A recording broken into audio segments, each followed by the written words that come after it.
जिज्ञासा समाधान के पुण्यार्चक हैं आभा Vinay Jain, Maitri Vivek Jain, baby Avishka Jain, Ayushi Sambhav Jain Delhi, web tex fabric private limited Ahmedabad Gujarat.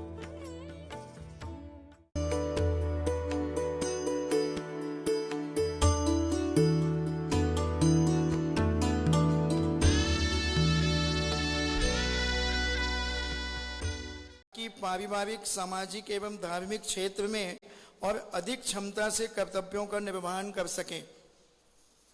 विपरीत परिस्थिति का सबसे पहले तो ये जानो कि वो विपरीत परिस्थिति आई क्यों, क्या कारण। विपरीत परिस्थिति का जब तक हमें किसी का कारण पता नहीं चलेगा तब तक हमारा विल पावर बढ़ेगा नहीं। अंजना अपने जीवन में 22 साल प्रतिकूल परिस्थिति में रही, उसको कभी समता भाव नहीं आया, रोती रही। जब उसे मुनिराज द्वारा विपरीत परिस्थिति का ज्ञान हुआ कि तुझे जो विपरीत परिस्थिति आई है वो इस कारण से आई है, वो कारण पता पड़ते ही अंजना को समता भाव आ गया।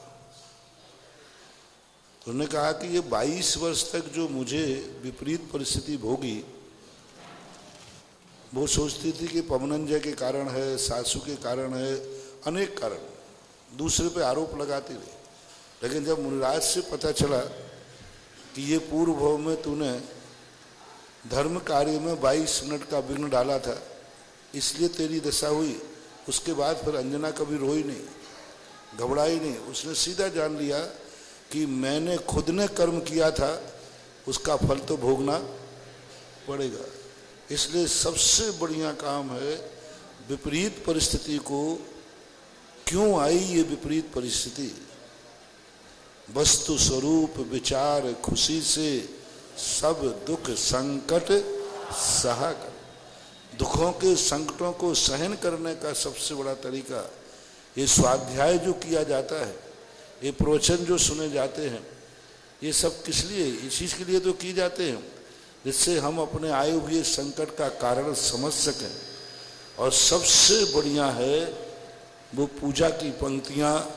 हमेशा हर प्रतिकूल परिस्थिति वाले को नमोकार मंत्र पढ़ने से समता नहीं आएगी, महाराजों के आशीर्वाद से भी समता नहीं आएगी, पूजा पाठ से भी समता नहीं आएगी। प्रतिकूल परिस्थितियों को पढ़ने वालों के लिए आपकी पूजा में 2 पंक्तियाँ आई हैं, जे कर्म पूरब किए खोटे सहे क्यों नहीं जिए रब। प्रतिकूल परिस्थितियों में ये 2 पंक्तियों की माला फेरो, और इनकी माला फेरने से तुम्हारा विल पावर बढ़ेगा। जब तुम्हारे अनुभव में ये आ जाए कि ये प्रतिकूल परिस्थिति दूसरे के द्वारा नहीं दी गई है, मेरे खुद के द्वारा, खुद के रास्तों में मैंने खुद कांटे बोए हैं। और जब स्वयं की गलती महसूस हो जाती है तो विल पावर बढ़ जाता है और सहन करने की क्षमता भी आ जाती है। संदीप जैन भीलवाड़ा से पूछते हैं, नमोस्तु महाराज, मकान मालिक के यहाँ जन्म मरण होने पर सजाती बेजाती किराएदारों के लिए कितने दिन का सूतक लगता है? मरण के सूतक में शमशान में जाने पर मंदिर के लिए कितना निषेध है? 1 दिन का बस। मकान मालिक के सूतक है, तुम किराएदार हो तो उस दिन मानना चाहिए। यानी 1 रात व्यतीत होने पर यही स्मशान घाट में जाने का। आज यदि मान लो गए, शाम को 5 बजे भी गए तो सुबह 5 बजे आप अभिषेक पूजन कर सकते। 1 रात्रि व्यतीत होना चाहिए, बस इतना। मानसरोवर जयपुर से अशोक छावड़ा पूछते हैं, महाराज श्री काया को स्वस्थ एवं निरोग रखने के लिए जैन आगम के क्या नियम होना चाहिए? जैन आगम पूरा आगम निरोग रखने के लिए ही है। जैन आगम की पूरी चर्या, पानी छान के पियो, मर्यादित वस्तु खाओ, अमर्यादित चीज़ें मत खाओ। एक्सपायर डेट, हमारे यहाँ हर चीज़ की एक्सपायर डेट है। हमारे यहाँ कहा बाजार की वस्तु मत खाओ, घर की खाओ। आज सुबह ही मैंने प्रवचन में कहा अशुद्ध चीजें मत खाओ, रात में मत खाओ, गणंत मत खाओ, दुदल मत खाओ। ये सारी जितनी जैन दर्शन का जितना भी आचार शास्त्र है, भारत में विश्व में सबसे ज्यादा जैन दर्शन में, वो भी दिगंबर में, आहारचर्या के ऊपर जोर दिया गया। चाहे वो मुनियों की हो चाहे श्रावक की हो। श्रावकाचारों में सबसे ज्यादा आहार चर्चा की है और मुनियों के मूलाचार में सबसे ज्यादा आहारचर्या को सुध दिया गया। 24 घंटे में मुनि महाराज की कौन सी चर्या सबसे कठिन है? 24 घंटे में आप लोग बताएं। महाराज जी को कमंडल में पानी देना, शौच के लिए ले जाना, विहार कराना, बैयावृत्ति करना, ये सब सरल है। सबसे कठिन क्या है? बात। विश्व में अकेला एक दिगंबर साधु है जिसकी आहारचर्या, एक ग्रास यहां से यहां रखने का कितना प्रोपोगंडा, पेट भरने पर कितना विचार।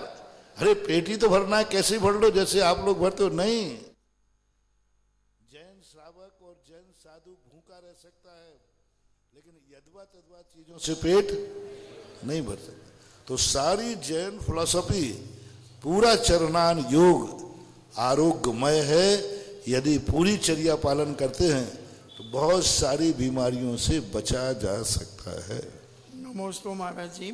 जयपुर से बिमला जैन पापड़ेवाल पूछती हैं, महाराज श्री चक्ररत्न और धर्म चक्र क्या होते हैं? जैन आगम में इनकी क्या भूमिका होती है? कौन सा चक्र? धर्म चक्र और चक्ररत्न। सुदर्शन चक्ररत्न। चक्ररत्न जो है वो युद्ध के लिए प्रकट होता है, राजकीय व्यवस्था के लिए होता है, और धर्म चक्र मात्र एक धर्म का प्रदर्शन करने के लिए, यानी धर्म को चारों तरफ फैलाने का अधिकार जिनको होता है, तीर्थंकर के साथ धर्म चक्र होता है। और चक्री और अर्धचक्री को जो चक्र रत्न होता है ये संहारक होता है, वो धर्म का प्रचारक होता है। तो ये सुदर्शन चक्र जो रत्न है ये संहारक है, मारने वाला है, और धर्म चक्र है धर्म का प्रचारक है, इतना मानना है। प्रियम लवली जैन इंदौर से, महाराज श्री नमोस्तु। महाराज जी, देव शास्त्र गुरुओं के संदर्भ में श्रावक का अज्ञानी होना या अति ज्ञानी होना कितना खतरनाक है? कृपया मार्गदर्शन दीजिए। ज्ञानी होना तो कोई खतरनाक है नहीं, अज्ञानी होना खतरनाक है। देव शास्त्र गुरु के संबंध में श्रावक को ज्ञानी ही होना चाहिए। आज सारी देव मूर्ता, पूज्यवर समंतभद्र महाराज ने कहा, यदि गुरुओं के संबंध में, भगवान के संबंध में तुम सावधान नहीं हो तो तुम देव मूर्ता में फंस सकते हो। तुम्हें स्वरूप ही मालूम नहीं कि हमारा देव कैसा होना चाहिए, तुम्हें स्वरूप ही नहीं मालूम कि मेरा गुरु कैसा होना चाहिए, और तुम गुरु को नहीं पहचानोगे तो कोई भी गुरु तुम्हारा बन जाएगा। शास्त्र को इसलिए देव शास्त्र गुरु के संबंध में ज्ञानी होना जरूरी है। अति ज्ञानी कोई चीज नहीं कहलाती। ज्ञान कभी अति नहीं होता है। पूर्ण होवे तब अति होवे। पूर्ण ही ज्ञान नहीं है तो अति ज्ञान का सवाल नहीं। अति कब बोलेंगे? जितना करना था उतना कर लिया, उससे ज्यादा।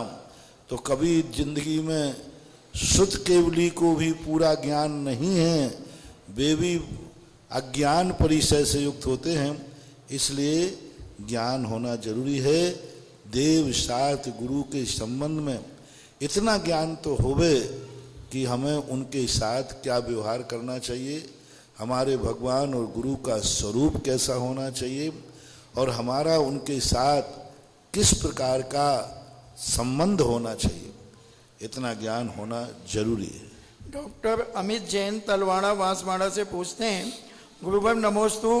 गुरुवर, वीरोदय तीर्थ क्षेत्र की भूमि कर्म सिद्धांत के हिसाब से किसी काल में मंदिर या धर्म नगरी रही होगी, जो कि आज क्या बनने वाली थी और क्या बन गई? नमोस्तु, इसका स्पष्टीकरण करें। वीरोदय क्षेत्र की जो भूमि पहले क्या बनने वाली थी और अब क्या अब तीर्थ क्षेत्र बन रही है? पहले तो वहाँ कॉलोनी कट रही थी, तो क्या उसका विशेषता है? कॉलोनी कट रही थी, क्षेत्र भूमि है। कई भूमियों का अपने आप स्वरूप होता है कि वो भूमि उसी ढंग के अपने आप में परिणत करती है।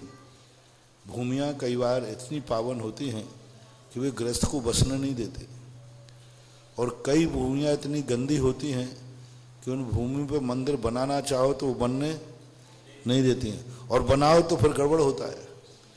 तो भूमियों की एनर्जी भौतिक शास्त्रों के अनुसार पूरे भारत की भूमि एक समान नहीं है।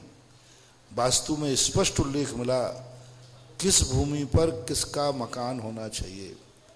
सभी वास्तुकारों ने लिखा कि कौन सी भूमि कैसी मिट्टी पर छतरी का मकान बनना चाहिए, राजमहल कहाँ बनना चाहिए, वैश्य का मकान कैसी भूमि पर होना चाहिए, शूद्र का ब्राह्मण का मकान कैसी स्थिति पर होना चाहिए, मंदिर देवालय और गुरु के स्थान कैसी भूमि पर होना चाहिए। ये बंटवारा वास्तु शास्त्रों में, हर वास्तु शास्त्र में लिखा हुआ है। इससे ये तो सिद्ध हुआ कि हर भूमि की योग्यता अलग अलग होती है। पूरी भूमि एक साथ है, सभी भूमि एक समान नहीं। कहीं माटी में कोई अनाज नहीं होता, कहीं होता है।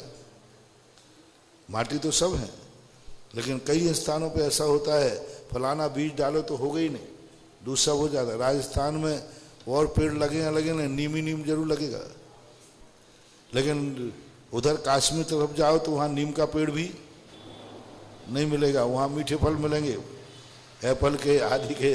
तो ये भूमियों का प्रभाव रहता है, बराबर रहता है, और उस एनर्जी के अनुसार ही वो उस ढंग के कार्यों के लिए चयनित की जाती है। कुमकुम जैन दिल्ली से पूछती हैं, नमोस्तु महाराज जी। महाराज जी, जल का एक, वायु का एक, अग्नि का एक और निगोदिया जीवों का आकार और उनका वर्ण कैसा होता है? वर्ण तो नाना वर्ण होते हैं, आकार भी उनका, क्योंकि एक इंद्रियों का अनिर्दिष्ट संस्थान कहा। अनिर्दिष्ट संस्थान, अनिर्दिष्ट संस्थान का अर्थ होता है कि उनका कोई एक आकार नहीं होता एक इंद्रियों का, फिर भी उनका जो अंगुल के असंख्यात में भाग प्रमाण होता है। कुछ लोगों के पृथ्वी का है, अग्नि का है, वायु का है, इनके कुछ आचार्यों ने आकार दिए हैं, जैसे पानी मुक्ता के समान, जल का है, जीव का आकार दिया। तो कुछ ऐसे आकारों का वर्णन मिलता है, लेकिन सामान्यतः सबका एक सा ही हो, अनिर्दिष्ट संस्थान। क्योंकि एक इंद्रियों के कौन सा संस्थान होता है, इसका संबंध में कोई संस्थान का उल्लेख नहीं किया कि एक इंद्रियों का कौन सा संस्थान होता है। जैसे वनस्पति का है, देखो नाना संस्थान वाले मिलते हैं, तो इनके संस्थान को कोई अनिर्दिष्ट संस्थान होता है, कोई संस्थान। अभिषेक जैन फिरोजाबाद से पूछते हैं, नमोस्तु महाराज जी, शुद्ध पंचमी पर्व के दिन में हमें किसकी पूजा करना चाहिए और शुद्ध पंचमी के दिन और क्या?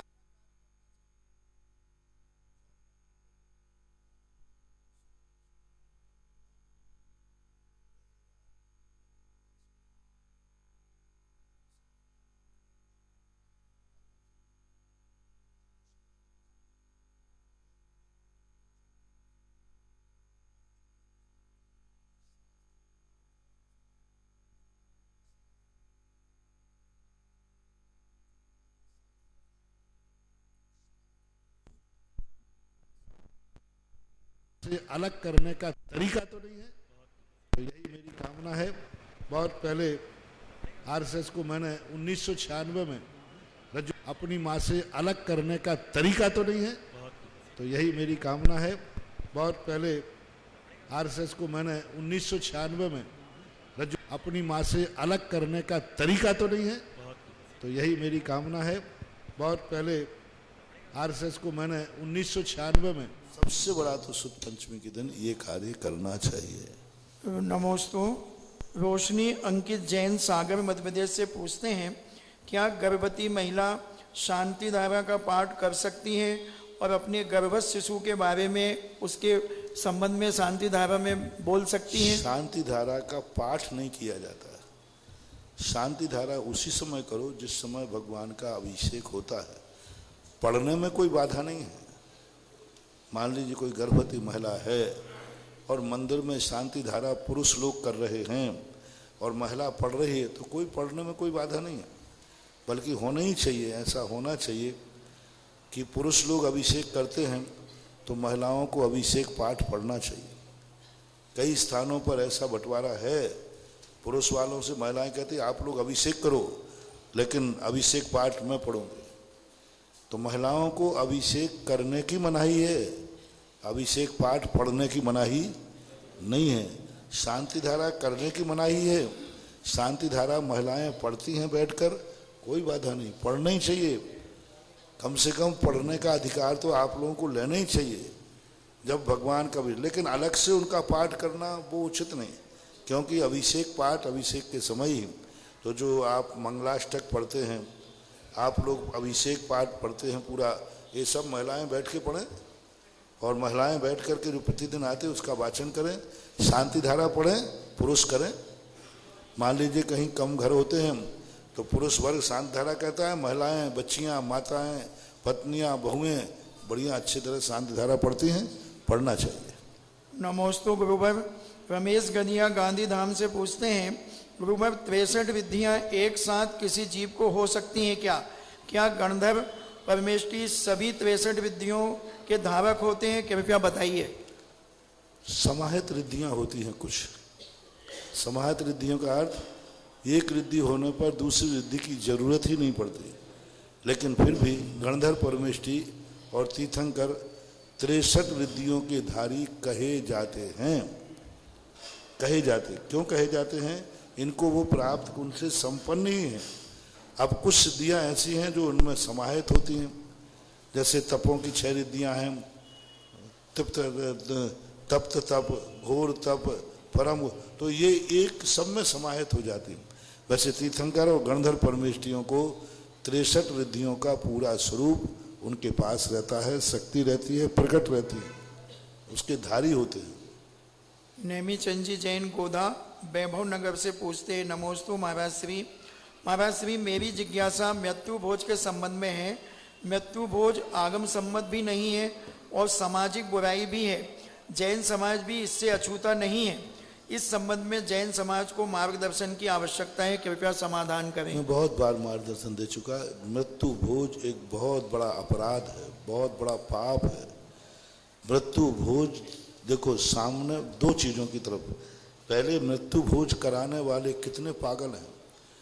मृत्यु दोष कराने वालों को तो पितृदोष लगेगा ही लगेगा, क्योंकि किसी के मरने पर मिठाई कब बांटी जाती है?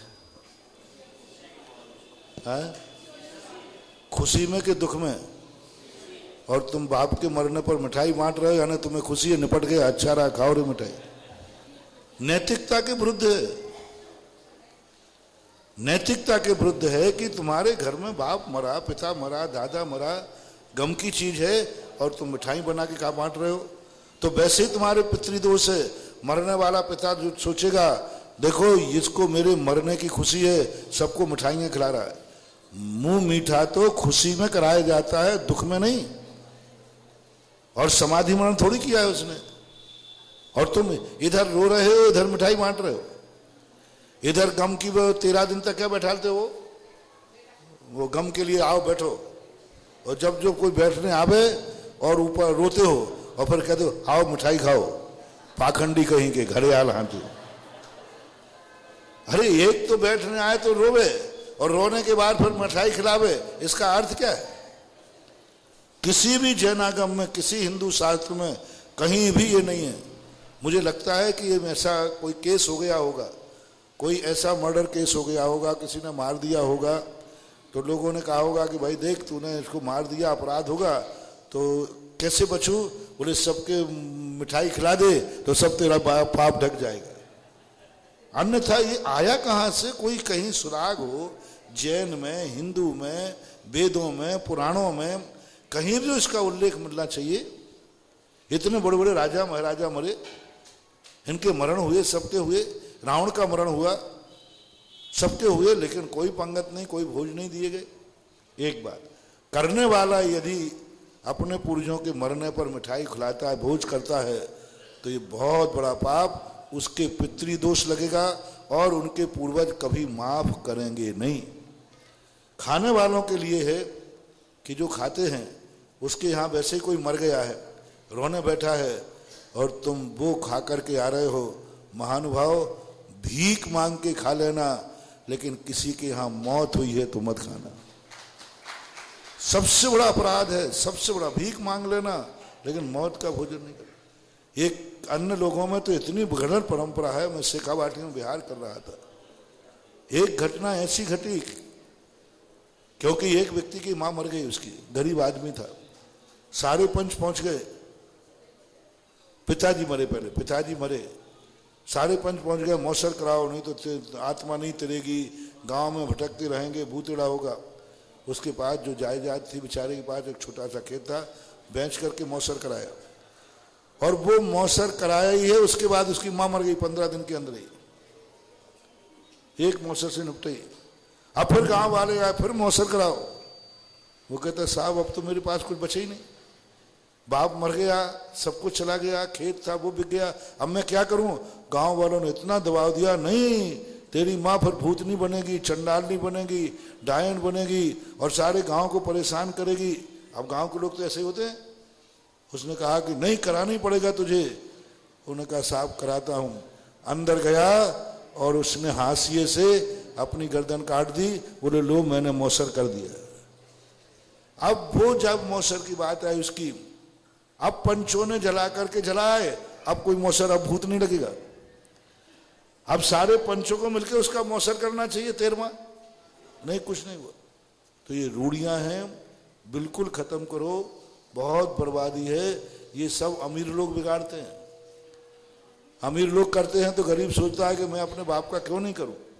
कदापि नहीं करना चाहिए। मैं तो कहता हूं मृत्यु भोज में भीख मांग लेना, भूखे रह जाना, मृत्यु भोज मत करना, बल्कि कर सको तो उल्टा करना चाहिए। जिसके यहाँ कोई मर गया है तो घर से टिफिन लेके जाना चाहिए, क्योंकि उसके यहाँ कौन बनाएगा, कौन खिलाएगा। इसलिए भाई टिफिन लेके जाओ, अपन उसको भी खिलाएंगे और अपन भी खाएंगे। ये तो नैतिकता हो सकती है, लेकिन उसके यहाँ खाना नहीं जाना चाहिए। लान आदि भी लैन होते ना, लैन भी लेते हैं। मृत्यु भोज का बर्तन वास्तु शास्त्र से बहुत अशुभ है। मरे के उपलक्ष्य में कभी कोई बर्तन घर में नहीं लाना। किसी के यहाँ रखा हो तो आज ही सड़क पे फेंक देना, कबाड़ी को फेंक देना। मृत्यु मरे का कोई बर्तन, चाहे सोने का भी क्यों ना देवे, मरे का बर्तन कभी मत लेना। मृत्यु के उस उपलक्ष्य में कभी बर्तन नहीं लेना चाहिए। बहुत निगेटिव ऊर्जा छोड़ते हैं, बहुत नियम से। एक चम्मच भी यदि किसी की मौत की तुम्हारे घर में है, आप ध्यान रखना, उसका बहुत निगेटिव एनर्जी होती है। मरे की कोई चीज नहीं लेना। हाँ, जिनवाणी हो, पूजा की किताब हो, माला हो, जाप हो, ये सब चीजें। मंदिर में कोई दान दे सकते हो आप मरने पे, महाराज के किसी पूर्वज की स्मृति में कमरा बना दो, मंदिर के कोई भी चीज आइटम बना दो, ये सब हो सकता है। लेकिन आप गृहस्थ लोग अपनी गृहस्थी की उपयोग की कोई चीज उसके मरने पर नहीं लेना। घड़ी भी देवे तो नहीं लेना, मरे की स्मृति में मंदिर में ले सकता है। यहाँ ना तो लैन लेना और ना ही खाना। रिश्तेदारी में भी जाओ तो भी भोज मत करना। पहली बात मैंने बता दिया, रिश्तेदारी में जाओ तो खुद घर का टिफिन लेकर के जाओ, उसको भी खिलाओ और तुम भी खाओ। फिर भी खाना पड़े तो रूखा सूखा भोजन खाओ, मिठाइयाँ मत खाओ। और मैं तो कहता हूँ यदि खिलाना ही है तो मरे का भोजन खिलाना, मिठाई तो खिलाना ही नहीं। नमक और मीठा दोनों नहीं बनाना। नमक, मीठा, मिर्ची, खटाई, ये सब चीजें नहीं देना। बस क्यों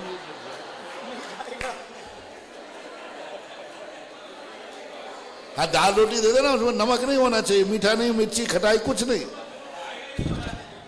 तो खिलाने नहीं है। और वो खाएगा तो थोड़ा मुंह बना के खाएगा तो ऐसा भी लगेगा इसको बड़ा गम हो रहा है। पर मैं तो जो बताऊंगा वो आगम सम्मत नहीं है, गलत है। ये परंपराएं तुरंत जैसी स्थिति में है, जो भी मेरी आवाज सुन रहा है, खत्म करना चाहिए। युग निर्माण मथुरा से एक निकलता है, उन्होंने तो स्पष्ट लिखा, जो मृत्यु भोज करता है वो मुर्दे को खाने के बराबर दोषी है। मुर्दे को खा रहा है, वो मुर्दे का मांस खा रहा है, ऐसा उन्होंने निकाला। बहुत ये कुरीति हालांकि बहुत कुछ खत्म हो गई है, बहुत कुछ खत्म हो गई है, लेकिन बनिया तो बहुत होशियार हैं।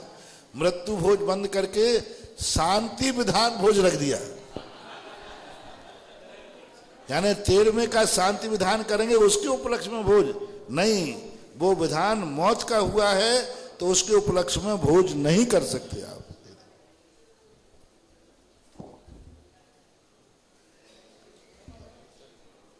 नमोस्तु गुरुदेव। ऑनलाइन शंका समाधान के पश्चात उपस्थित श्रावक श्राविकाओं की जिज्ञासा समाधान की श्रृंखला में सर्वप्रथम आमंत्रित हैं श्रीमती अंजना जी मोदी शाहपुरा, उसके बाद तैयार हैं शिवानी जी जैन गुना MP।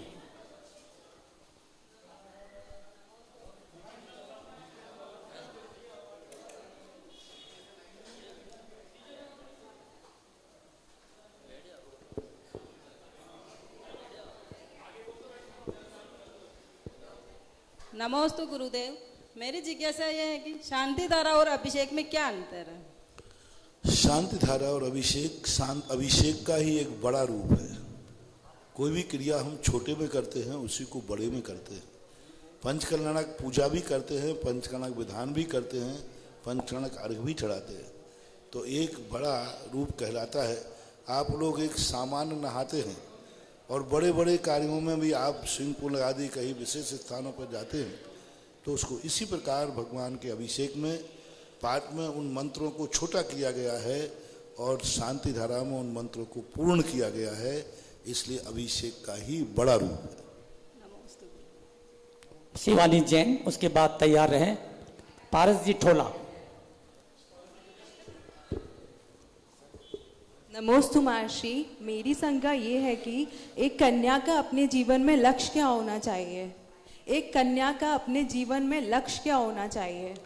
अपना लक्ष्य, कन्या का सबसे बड़ा लक्ष्य होना चाहिए कि वो अपनी जिंदगी में ऐसा बनाए कि उस जन्म देने वाली माता का मान रहे, सम्मान रहे। सासू ये ना कह पाए कि तेरी माँ ने यही संस्कार दिए हैं क्या। और बाद में यानी दोनों परिवारों का उसके जीवन में ऐसा आचार विचार होना चाहिए।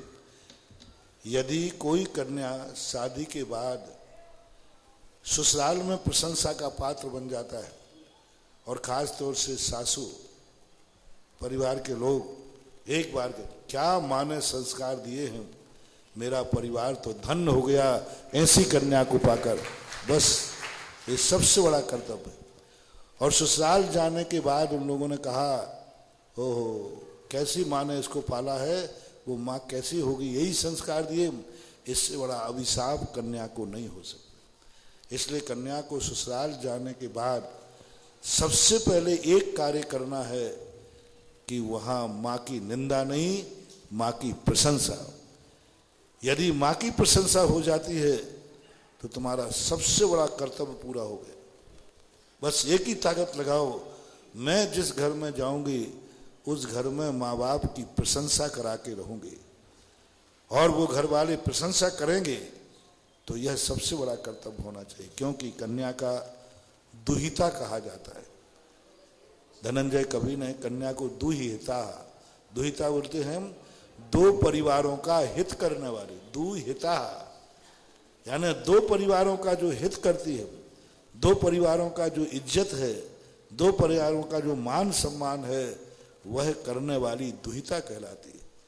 पुरुष वर्ग एक कुल का हित करते हैं, कन्या दो कुलों की हित करती है। और हमारे आचार्य महाराज ने तो मूक माटी में लिखा त्रिहिता, यानी दोनों पक्षों का हित करती है, और आरिका बन जाए तो धर्म का भी हित करती है, ऐसा मूक माटी के अंदर लिखा। तो त्रिहिता शब्द जो है यह सोचना चाहिए, क्योंकि नारी एक जीवन ऐसा है जो बहुत जल्दी जिस पर उंगलियां उठ जाती हैं। नारी की हर चर्या को दुनिया देखता है, उसके आचार को, उसके विचार को, उसकी आंखों को, उनके कानों को, उनके चाल ढंग को, उनको रहन सहन को, उनके खान पान को। तो हर समय ऐसे ही सावधान रहना चाहिए संक्षिप्त से, जैसे मुनिराज दो आंखों से दुनिया को देखते हैं, लेकिन दुनिया उन्हें 1000 आंखों से देखती है। इसी प्रकार कन्या 2 आंखों से दुनिया को देखती है, लेकिन कन्या को 1000 आंखें देखती हैं। सावधान रहना चाहिए। आरएस जी ठोला, उसके बाद तैयार रहेंगे महेंद्र जी टोंगिया फ्रॉम चित्तौड़। मेरे परम आराध्य गुरुवर के चरणों में सत नमन। गुरुवर, मेरा प्रश्न है कि श्रावक को भगवान क्यों चाहिए और अभिषेक करते समय क्या सावधानियां रखनी चाहिए, और शांति धारा करते समय भगवान का गंधोदक ले सकते हैं क्या चरण स्पर्श करते हुए, और अभिषेक के बाद भगवान के जो हाथ की मुद्रा होती है वहां से गंधोदक लेना चाहिए क्या? इसका नहीं लेना चाहिए। भगवान जब तक थाली पे बैठे हैं, पांडुकशिला में बैठे हैं, उस स्थान से कदापि हाथ नहीं डालना चाहिए, गंधोदक नहीं लेना चाहिए। भगवान के ऊपर से गंधोदक नहीं लेना चाहिए। ये तो मर्यादाएं होना ही चाहिए। यदि लेते हैं तो बहुत बड़ा दोष है, आपके हाथ की गंदगी उस गंधोदक में चली जाएगी जो अभी भगवान उस पर बैठे हुए हैं। तो ये सावधानी रखना ही चाहिए। अभिषेक पाठ की जो विधि बनाई गई है उस विधि के अनुसार करना चाहिए। सावधानी से कपड़े ऐसे पहनना चाहिए। कई लोग कहते हैं कि कपड़ा ढीला पहन लेते, दुपट्टा यूं, अब वो बार बार गिरता है, यूं करते हैं। एक हाथ से अभिषेक कर रहे हैं, एक हाथ से दुपट्टा संभाल रहे हैं, ये गलत है। इस ढंग से दुपट्टे को बांधना चाहिए कि अपने दोनों हाथ फ्री रहें। दूसरी बात, अभिषेक करने वाले को किसी को हाथ नहीं लगाना चाहिए, क्योंकि हाथ लगाते उसके हाथ का पसीना हाथ में आ गया, अब वो अभिषेक करने का अधिकारी नहीं। तीसरी बात, जिस समय अभिषेक करते हैं उस समय आगे और पीछे किसी व्यक्ति का स्पर्श नहीं होना चाहिए। जो एनर्जी आप अभिषेक से प्राप्त करना चाह रहे हैं, मैंने कहा था ना कि शांति धारा में ऐसा करंट आता है जैसे नीचे किसी करंट वाली वस्तु पर, जैसे आपकी सिगड़ी वगैरह है, करंट है, उस पर यदि आप पानी की धारा छोड़ेंगे तो करंट आपके पास आ जाता है कि नहीं? बोलो, आ जाता है। बस धारा यही है, जैसे ही निरंतर धारा चलती है भगवान के सिर पर, भगवान का करंट उस धारा से आकर के तुम्हारे शरीर में प्रवेश करता है। इसलिए इसको धारा बोलते हैं। धारा टूटना नहीं चाहिए। अभिषेक में और धारा में अंतर है। धारा यानी निरंतर चलना चाहिए, जिससे भगवान का जो करंट है वो सीधा पानी का आलम्बन लेकर के आपके यहाँ प्रवेश करता है। अब वो यदि आगे पीछे कोई तुम्हारा छू रहा है, आगे है, तो आपका जो एनर्जी है वो बाईपास हो जाएगी। जैसे करंट है आपके शरीर में आया, पीछे कोई खड़ा है तो, उसमें तीसरा है तो, सबसे बड़ा ये देखना चाहिए आगे पीछे कोई टच ना हो। कोई यदि टच कर रहा है तो आपके जो अभिषेक की जो एनर्जी है वो उसके पास जाएगी, उसके पास से आगे चली जाएगी। अभिषेक करने वाले को कोई पुण्य नहीं मिलेगा। सबसे बड़ी, मैं हर समय कहता हूँ, अभिषेक जब होता है एकदम गस्सम गस्सा खड़े हो जाते हो। और कई लोग तो क्या, जो जिनकी हाइट बड़ी होती है ना, वे आगे उसके ऊपर से यूं डाल देते हैं भगवान के ऊपर से, कहीं इधर से डालते इधर। कुछ नहीं है, सब भगवान को गीला करने का दोष लग रहा है। आराम से करो, 5 मिनट बाद करो, लेकिन ना आगे कोई टच करे और ना पीछे। पीछे कोई खड़ा है तो उसको टच मत होने, भाई दूर हो जाओ, मैं भगवान का अभिषेक कर रहा हूं। और दूसरे को दूर करने की अपेक्षा आप ही बाद में कर लो ना। तो ये सबसे बड़ी सावधानी रखना चाहिए। अभिषेक के समय जो नहीं रखते हैं फिर उनका फल नहीं मिलता है। और गुरुवर, चरण स्पर्श करते समय क्या सावधान रखना चाहिए? बोलना है कि चरण स्पर्श करते हैं नहीं, पहली बात तो जैनागम में चरण स्पर्श की कोई परंपरा है ही नहीं। शास्त्रों में कहीं भी ना तो गुरु के ना भगवान के चरण छूने का कोई प्रावधान नहीं है। क्योंकि इसलिए चरण नहीं छूने के लिए कहा, तभी तो गंधोदक बनाया जाता है। उनके चरणों का गंधोदक ले लिया। अब यदि छूते भी हैं तो कई लोग यूं रगड़ रगड़ के छूते हैं, कई पूरी मूर्ति पर हाथ फेरते हैं। नहीं, अपनी ये बीच की 3 उंगलियां होती हैं, 3 उंगलियों को पैरों की अंगुलियों के ऊपर रखो, बस यूं। यहाँ पर एक छोटा सा भाग उठा हुआ रहता है ऊपर का, उंगलियों में, सबकी उंगलियों। अब वो उससे टच होना चाहिए, हिलना नहीं चाहिए हाथ। जैसे 2 तारों में करंट जा रहा है, और यदि हम उनको हिला दें तो स्पार्किंग हो जाएगी कि नहीं, फ्यूज भी हो सकता है। ऐसे ही भगवान एनर्जिस्ट है और आप एनर्जी लेना चाहते हैं, हाथों को हिलाओ मत, यूं रखो और तुरंत उठा के माथे पे लगा लो, और एक बार माथे पे लगने के बाद वो हाथ द्वारा भगवान पे नहीं जाना चाहिए, क्योंकि आपके शरीर के स्पर्श होते ही वो हाथ अशुद्ध हो गए, पसीना भी है। अब द्वारा यदि दूसरे भगवान को छूना है तो पहले हाथ धो और धोने के बाद सुखाओ। लोग क्या है, गीले हाथ रहते, यूं 2 बूंद पानी डाला यूं, तो अब वो गीले भगवान को छू लिया, तो हाथ का जो धोबन था वो और भगवान को लग गया। हाथ धोने का अर्थ है पूरे हाथ धो, फिर सूखे कपड़े से सुखाओ, फिर दूसरे भगवान को दोबारा छू सकते हो, अन्यथा और कभी भी पूरे हाथों को यूं रगड़ करके तो करना ही नहीं चाहिए। महेंद्र जी टोंगिया, मंजू जी टोंगिया फ्रॉम चित्तौड़। आज महाराज श्री 2 दिवसीय समाधि कार्यक्रम में आप इन्होंने प्रभावित होकर के नारेली तीर्थ रक्षक बनने का सौभाग्य प्राप्त किया है। महेंद्र जी, मंजू जी टोंगिया चित्तौड़ वाले में कृपया वहीं से हाथ जोड़कर खड़े होकर के मंगल आशीर्वाद प्राप्त करें। मेरा प्रश्न गुरुदेव, ध्यान रखना, मैंने बनाया नहीं है, ये बने हैं, मैं बना, क्योंकि मैं आशीर्वाद आपका बस, जिस स्थान पर रहता हूँ उसी की बात करता हूँ, दूसरे स्थान से मुझे कोई ताल्लुक नहीं है। मैं किसी को मना कर नहीं सकता, लेकिन प्रेरणा दे नहीं सकता, क्योंकि मैं जिस तीर्थ पर रहता हूँ दूसरे को कभी माइक नहीं दिया। आज पहली बार शायद इतने दिनों में किसी मंच पर ज्ञानोदय की या किसी तीर्थ की घोषणा हुई है। जोरदार तालियां। नमोस्तु गुरुदेव। मेरा प्रश्न गुरुदेव आज के सुबह के प्रवचन से है। आपने बताया था कि तीर्थंकर गर्भ में आते हैं, उससे मोक्ष पदार्थ जाते हैं जब तक कोई मृत्यु नहीं होती है, लेकिन राज्यसभा में नीलांजना अप्सरा जिसका 24वें वर्णन है, उनको मृतक देखते हुए आदिनाथ भगवान को वैराग्य हुआ। नीलांजना उनके कुटुंब की नहीं थी, वो तो देवी थी।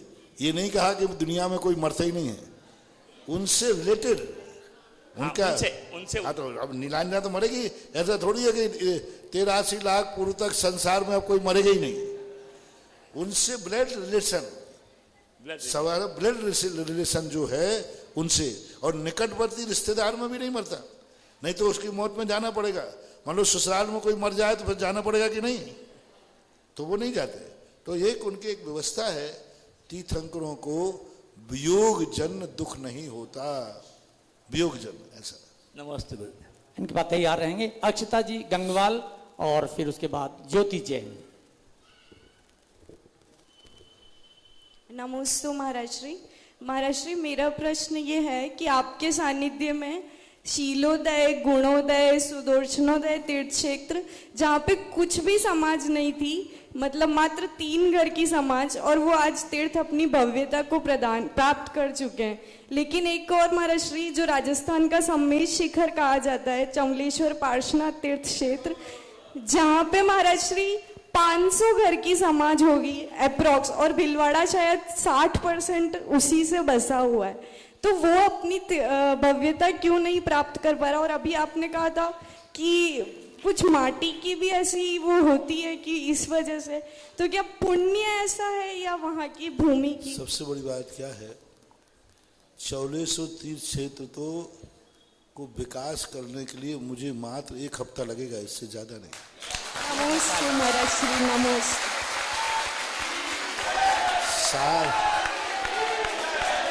सारे तीर्थों का, जितने तीर्थ हैं उन सब तीर्थों की अपेक्षा जिस दिन चौलेश्वर का नाम निकलेगा 1 हफ्ते से ज्यादा 9वें दिन तो कुछ बचेगा ही नहीं, सब हो जाएगा।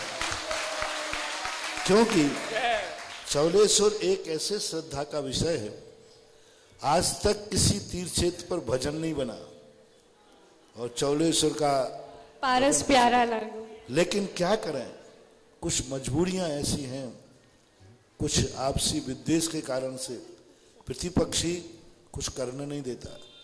थोड़ी सी दया का परिणाम अपने पूर्वजों का कि 1 दिन की छूट दे दी, अपने पक्ष में निर्णय हुआ, दिगंबर ही था, सब कुछ था, उन्होंने कहा 1 दिन तो दर्शन करने दो, तो दया आ गई, भाई चलो दर्शन करने में क्या।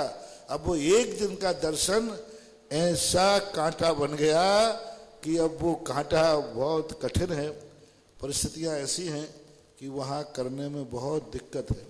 फिर भी भावना मेरी है, समाज की भी है,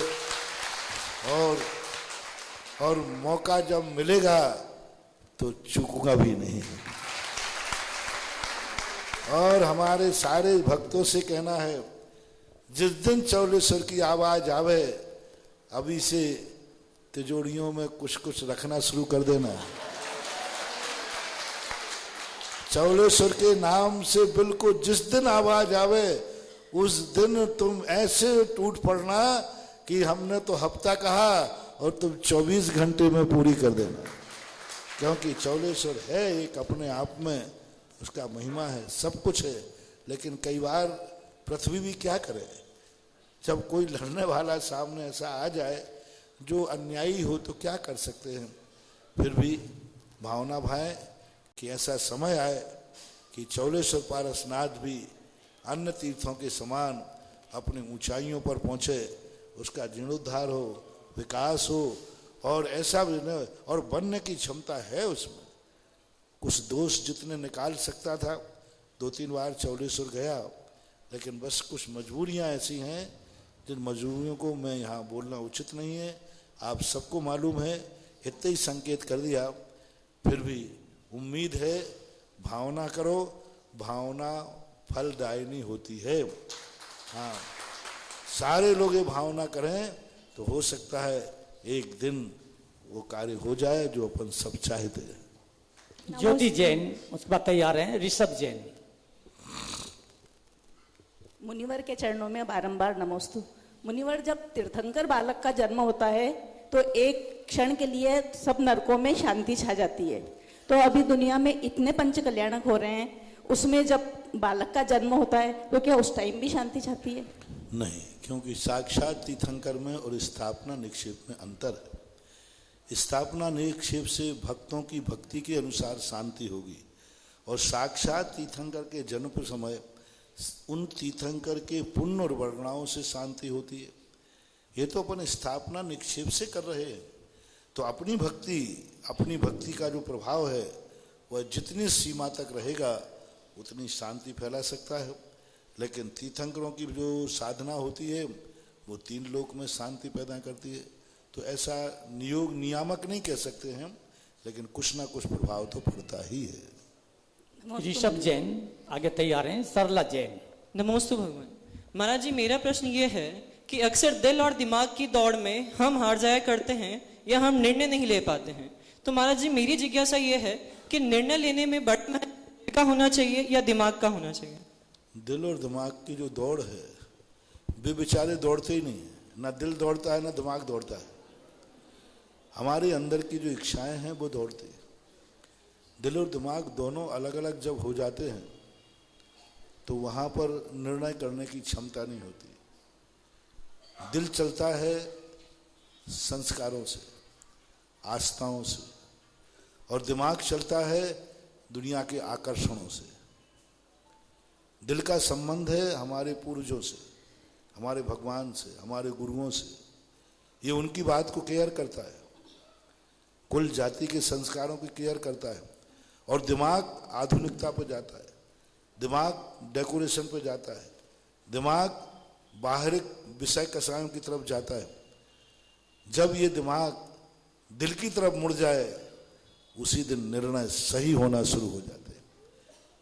और जब दिमाग दिल की उपेक्षा करके बहिर्मुखी होता है तब निर्णय करने की क्षमता खत्म हो जाती है। इसलिए दिल दिमाग की तरफ ना जावे, दिल दिमाग की तरफ नहीं जावे, दिमाग दिल की तरफ जावे। जैसे कहते ना, धर्म में राजनीति ना आवे, राजनीति में धर्म। इसी प्रकार दिल दिमाग की तरफ नहीं जावे, दिमाग दिल की तरफ आता है। दिमाग का न मन, दिमाग का न सोच विचार, ये यदि दिल की तरफ से निकलते हैं तो वे सब पॉजिटिव होते हैं, ऐसा मानना चाहिए। सरला जैन, उसके बाद तैयार हैं मुकेश जी जैन फ्रॉम ब्यावर। पूज्य गुरुदेव के चरणों में बारंबार नमन। गुरुदेव, आज के समय में विज्ञान ने इतनी उन्नति कर ली है, इतने मतलब उससे हमको ऐसा मिला है कि धरती और आकाश को नापा जा सकता है, ग्रहों उपग्रहों पहाड़ों समुद्रों को लांघा जा सकता है, और तो और मानव राशि या परिवार या समाज को एक अणुबम के माध्यम से विध्वंस भी किया जा सकता है। तो महाराज जी, ऐसे समय में मेरी जिज्ञासा ये है कि पृथ्वी पर एक इंसान को इंसानियत के नाते किस तरह से जिया जाए। मैंने कल प्रवचन दिया था समापन पर, विज्ञान ने कोई उन्नति की ही नहीं। यदि कोई व्यक्ति, कोई बच्चा, पिता शराब नहीं पीता था और उसने शराब की वैरायटियों में खूब अच्छा ज्ञान कर लिया, तो ये उन्नति कहलाएगी पतन? किस दिशा में उन्नति की उसने? किस दिशा में? विनाश की तरफ।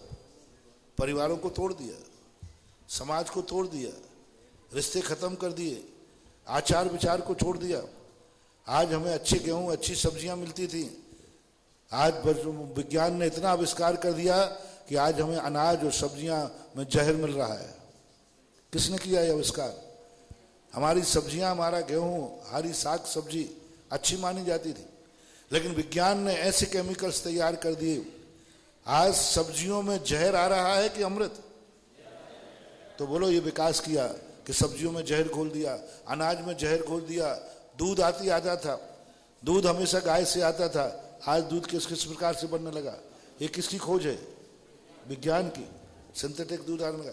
आज जितने भी तुम्हारे वो कौन से फ्रूट आने खाने वाले, जहर, फास्ट फ्रूट बोलते, क्या बोलते, आज देखो क्या विज्ञान ने इतना आविष्कार किया। चावल खेती से होता था, प्लास्टिक के चावल बना दिए, प्लास्टिक का पोहा बना दिया।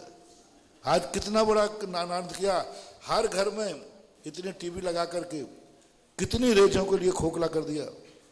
विज्ञान ने कोई विकास नहीं किया। विज्ञान ने तुम्हें ऐसा आकर्षण दे करके पतन की गर्त में ले गया। और एक जोक आया था पेपर में, विज्ञान ने कितना विकास किया, कितना विकास किया, इतना विकास किया, इतना विकास किया कि 15 अगस्त को कोई आतंकवादी परेड ग्राउंड में बम छुपा जाए तो कुत्ते से खुजवाते हैं। तो कुत्ता कहता है कि देखो विज्ञान ने इतना विकास किया कि अभी मेरे से ज्यादा नहीं किया है। बोलो, जब परेड ग्राउंड में कुत्ता होता है तो किससे कौन खोजता है? अच्छा, चोर को पकड़ने कौन जाता है? तो बस अब कुत्ते से ज्यादा अभी विकास है ही नहीं, तो फिर उसको विकास कैसे कहूं? ये पतन कहलाता है, ये ध्यान रखें। महाराज जी, जिया कैसे जा सकता है इंसान को इंसानियत? बस विज्ञान को छोड़ दो। मैं तो कहता हूं दुनिया में से लाइट और पेट्रोल डीजल खत्म कर दो, राम राज्य आ जाएगा। ब्रेड सारे दुनिया भर के, क्योंकि 24 घंटे जो मशीन बना दिया है लाइट ने, पेट्रोल डीजल ने, ये 3 चीजों के कारण जीने का तरीका एक ही है कि आज हम भौतिकता की दौड़ में हम जब तक ये नहीं समझेंगे कि इसका साइड इफेक्ट क्या है। आज हर किसान कहता है कि मेरी फसल अच्छी आना चाहिए, चाहे भली मैं जहर बेचूं। यदि वो ये सोच ले कि यदि मैंने इस सब्जी में, गेहूं में जहर डाला है, कितने लोगों की जिंदगी खराब हो जाएगी, कितना जीवन खराब हो जाएगा। तो वो सब आज हर चीज में मिलावट आ रही है, हर चीज नकली, हर चीज सिंथेटिक्स आ जाती है। तो अब ये सब चीजों में हमें ज्ञान रखना जरूरी है। आज यदि हम सावधान रहेंगे तो ही जी पाएंगे, अन्यथा बहुत कठिन है। नमस्ते गुरु। एक इस अवसर पर आवश्यक सूचना देना आवश्यक समझ रहा हूं। जैसा कि 2 दिवसीय महाकवि आचार्य ज्ञान सागर जी महाराज के 48वें समाधि दिवस के उपलक्ष्य में कार्यक्रम रखे गए हैं, तो इसी उपलक्ष्य में, इसी क्रम में कल प्रातः काल भी आज की ही तरह से कल सुबह शांति धारा 108 रिद्धि मंत्रों से महामस्ती का कार्यक्रम मंदिर जी में रहेगा। तत्पश्चात प्रेम चुनरिया में पूजन, आचार्य श्री की पूजन और 48 दीपकों से महाआरती का कार्यक्रम रहेगा। 148 रिद्धि मंत्रों का जो महामस्तकाभिषेक है, ये बड़े उत्सवों के ऊपर ही होता है, इसलिए आप सभी महानुभाव सुबह शांति धारा और मस्तकाभिषेक में सादर आमंत्रित हैं। और इस कार्यक्रम के पश्चात गंभीर सागर जी महाराज के प्रवचन भी होंगे। आइएगा, तैयार रहेंगे। मुकेश जी जैन फ्रॉम ब्यावर और उसके बाद छोटेंद्र जी साहब फ्रॉम भीलवाड़ा। गुरुदेव के चरणों में नमोस्तु नमोस्तु नमोस्तु। महाराज जी, मेरी जिज्ञासा ये है कि स्त्री पर्याय का जो छेदन होता है वो आर्यकाओं के व्रत धारण करने के बाद होता है, लेकिन आदि पुराण में ऐसा कथन आया है कि ललितांग देव की जो श्रीमती का जीव उसकी देवी हुई थी, बाद में वो अनेक पर्यायों को धारण करते हुए जब भोग भूमि में युगल युगलिया हुए तो उसके बाद जो स्त्री श्रीमती का जीव था वो वहां से सीधा स्वर्ग में जाके देव हुआ। तो ये कैसे हुआ, क्या हुआ, समझ में नहीं आया कुछ महाराज जी। और दूसरी जिज्ञासा मेरी है कि अभिषेक जो है सूर्योदय के होते ही कर सकते हैं या कुछ समय टाल के करना चाहिए? पहली बात तो आगम में ऐसा कहीं नहीं लिखा, स्त्री पर्याय का विच्छेद आरिका बनने के बाद ही होता है। पहली बात, आरिका बनने के बाद नियम से होता है ये लिखा है, लेकिन आरिका के बिना नहीं होता। मिथ्या दृष्टि का भी हो जाता है, मिथ्या दृष्टि का भी हो जाता है, त्रियंशों का भी हो जाता है। जैसे गाय है, कुत्ती है, सूकरी है, इनके भी होते। ये स्त्री पर्याय में हैं तो उनका जाकर के उनका स्त्री पर्याय का विच्छेद हो जाता है। कोई हथनी है, शेरनी है, इनका भी हो जाता है। तो ऐसा कोई बात नहीं कि आरिका का ही होता है, आगम में ऐसा कोई उल्लेख नहीं है और नियामक भी नहीं। कई बार तो उस प्रकार के व्रत लेने के बाद भी ना होवे, अंत में बाहर से व्रत रह जाए और अंदर की परिणति टूट जाए व्रतों से। और दूसरा जो प्रश्न आपने किया, कौन सा, अभिषेक? अभिषेक सूर्योदय होते ही कर लेना, सूर्योदय के समय टाल के? देखो, कायदा तो सूर्योदय के बाद ही है, लेकिन कभी कुछ कदाचित विशेष परिस्थितियां होती हैं, अनुष्ठान होते हैं, पंचकल्याणक होते हैं। अब उन सब में यदि पहले किया जाता है तो उन्हीं दोषों को निकालने के लिए तो जाप होता है। हर अनुष्ठान के अंदर जाप होता है, 1 लाख जाप, 1.25 लाख जाप। तो कोई विशेष परिस्थितियों में होता है तो उनको अब मार्ग नहीं मानना चाहिए, वो अपवाद मार्ग होता है। नित्य अभिषेक जो है सूर्योदय के बाद ही होना चाहिए, कायदा से तो यही है। और बाकी कम से कम इतना तो हो कि अंधेरा नहीं रहना चाहिए। कितनी घड़ी टालनी चाहिए सूर्योदय होते ही? आगम से पूछ रहे हो कि आगम से? आगम के अनुसार तो सूर्योदय के भी कम से कम 1:24 मिनट बाद कायदा से। लेकिन इसको लेकर हंगामा मत करना समाज में, नहीं तो तुम वकील आप है, वकीलों का काम है हंगामा खड़ा करना। हाँ, वकील तो क्या एक धारा पकड़ ले और कहो जा करके हंगामा खड़ा कर दे। ये सब सामाजिक हैं, व्यवहारिकताएं हैं। कानून अलग चीज होती है और व्यवहार, क्योंकि कानून और व्यवहार में थोड़ा बहुत अंतर आता ही है। मार्ग यह है, फिर उसको कौन कितना फॉलो कर पाता है यह देखा जाता है। नमोस्तु महाराज। इसके बाद अंजना जी शाह बेगुम और तैयार रहेंगे सुशीला जी पाटनी फ्रॉम उदयपुर। इसके पहले छोटेंद्र जी शाह। गुरुदेव के चरणों में सत नमन। महाराज जी, पंच कल्याण का एक उद्देश्य ये भी होता है कि तीर्थंकर के जीवन चित्रण का साधकों को बताया जाए और उनको धर्म क्रिया में अग्रसर किया जाए। तो अपन ज़्यादातर पंच कल्याण जो होते हैं उसमें आदिनाथ भगवान के जीवन चित्रण का ही बताया जाता है, जबकि अपने 23 तीर्थंकर का जीवन चित्रण समाज ये जान ही नहीं पाता है, क्योंकि अधिकतर पंच कल्याण में आदिनाथ भगवान का जीवन चित्रण होता है। तो अपन दूसरे जो 23 तीर्थंकर है उनका जीवन चित्रण भी अपन बता सकते हैं पंच कल्याण में? बताने में तो कोई बाधा नहीं, बता सकते हैं। लेकिन आदिनाथ का जीवन से संबंध इसलिए है कि वो तुम्हारी जिंदगी में बहुत ज़्यादा निकट है। आदिनाथ का जीवन चरित्र तुम्हारी जिंदगी से बहुत हुबहू मिलता जुलता है। उनके जीवन में ऐसी समस्याएं आई, बताया जा सकता, बताने में तो कोई बाधा नहीं। और बताते ही हैं, मंचन अलग किया जाता है और जो घटना घटती है प्रवचन आदि किस पे होते?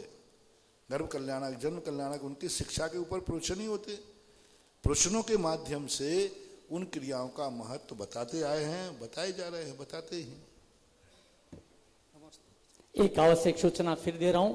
इस समाधि दिवस के शुभ अवसर पर महाराज श्री के मंगलमय आशीर्वाद से एक नया भवन भी हमने सामने खरीदा है, 50 बाई 40 2000 वर्ग फुट का। उसका नाम भी आज ही समाधि दिवस के उपलक्ष्य में महाकवि आचार्य ज्ञान सागर ने ले रखा गया है। जोरदार तालियों के साथ में बहुत बहुत आपका धन्यवाद, क्योंकि महाराज श्री ने बहुत कुछ दिया है, न गिन के दिया है न तोल के दिया है, जो भी दिया है दिल खोल कर दिया है। बोलिए सुधा सागर जी महाराज की जय। मुनि पुंगव श्री सुधा सागर जी महाराज के बहुचर्चित कार्यक्रम जिज्ञासा समाधान के पुण्यार्चक थे आभा Vinay Jain, Maitri Vivek Jain, baby Avishka Jain, Ayushi Sambhav Jain Delhi. Web tex fabric private limited, Ahmedabad, Gujarat.